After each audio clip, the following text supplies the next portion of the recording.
Good afternoon. My name is Yi Zhao. I'm an associate attorney with Pollack, Isaac, and DeCicco. And today I'd like to speak to you about naturalization. Naturalization in election years such as 2020, it's always a very, very timely issue. So today, I think I'd like to speak to you just overview of the general requirements of naturalization and some of the pitfalls that you might want to be aware of when you apply. A few requirements for naturalization. You have to be a permanent resident for at least 5 years. You have to be able to speak English and answer basic questions about American history and American government. One of the special requirements is if you are married to a United States citizen, as long as you have been living with that United States citizen, you need only be a lawful permanent resident for 3 years. You need only have a green card for 3 years. So that interacts with one of the special green card requirements in that if you were married for less than 2 years at the time you got your green card, your green card is only going to be a temporary green card. It's only going to be a 2-year green card. And that means that you would need to file for what's called a removal of conditions. The form is I-751 after 2 years of having your green card. So currently there's going to be a backlog in those kinds of petitions, and it's very, very likely that by the time 3 years rolls around, by the time you get to be able to apply for naturalization, your removal of conditions petition, your petition for a more permanent green card might still be pending. When that is the case, you absolutely can still apply for naturalization and keep both of those things pending. As soon as the removal of conditions is approved, that paves the way for your naturalization to then be approved.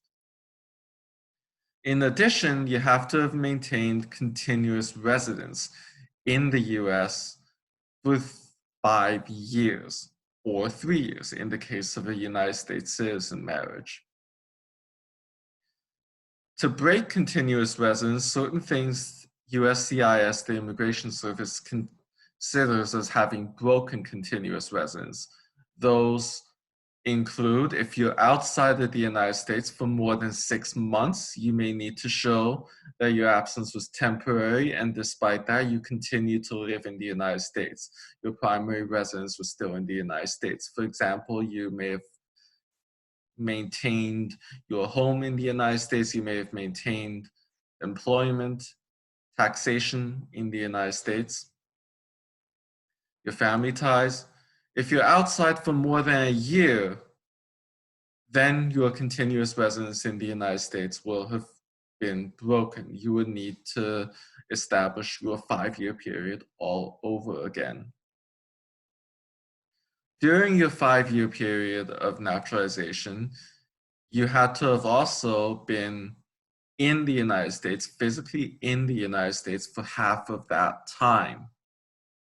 So that means taking a look at your passport, taking a look at all of your trips, counting up the days that you're outside of the United States and making sure that those don't total up to more than half of that time, or 2.5 years. 912 days if you wish. So as we all know, currently our country is in the middle of a coronavirus pandemic. During this pandemic, a lot of flights into and out of the United States have been canceled.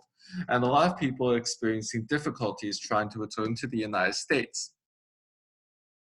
And if that is the case, that could absolutely be a potential workaround for the 6 months breaking of continuous residence. If you were going to return to the United States, but your flight was canceled, you were unable to return, you were afraid to return because of the coronavirus,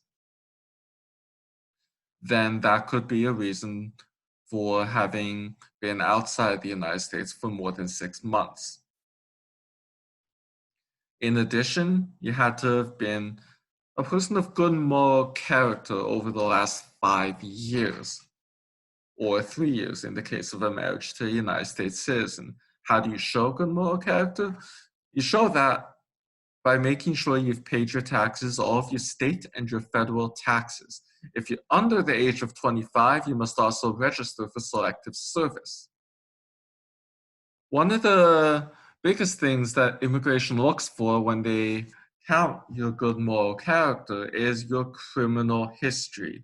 If you've had any kinds of arrests, immigration will look at those. Some crimes, known as crimes involving moral turpitude, can make a person ineligible for naturalization for 5 years. There's another category of crimes known as aggravated felonies that can make an individual ineligible for citizenship permanently. That doesn't matter if they had that supposed aggravated felony before becoming a green card holder or after becoming a green card holder. Note that to be an aggravated felony, it either has to be aggravated as we think of it in the English sense of the term, nor does it have to be a felony on the state or federal level. It's a specific legal term that I invite anybody who has any questions about this should consult with an immigration attorney immediately if they wish to apply for citizenship. Note also that these criminal convictions, depending on when they took place, could also have an impact on your green card as a whole and could leave you subject to removal proceedings. So it's important to note that when a naturalization application is carelessly filed without adequate consideration of an individual's criminal history, that could result in not just a denial, but in deportation proceedings based on past criminal convictions. Therefore, if you have any arrest history, it's important to consult with an experienced immigration attorney. So that directly goes into another point I'd like to make. The bigger picture is this, which is that when one applies for citizenship, immigration will take a look at your entire arrest history, at your entire immigration history. That means that they will take a look at how you got your green card, your marital and your employment history, as well as any other immigration applications that you may have submitted in the past. So you cannot assume that just because you have your green card already, that your history prior to getting that green card is no longer relevant. That is not the case, unfortunately. Therefore, whether it be arrests that were not properly disclosed or complicated personal history that made its way onto immigration applications in the past or right now, these are all things that should be reviewed with a fine-tooth comb.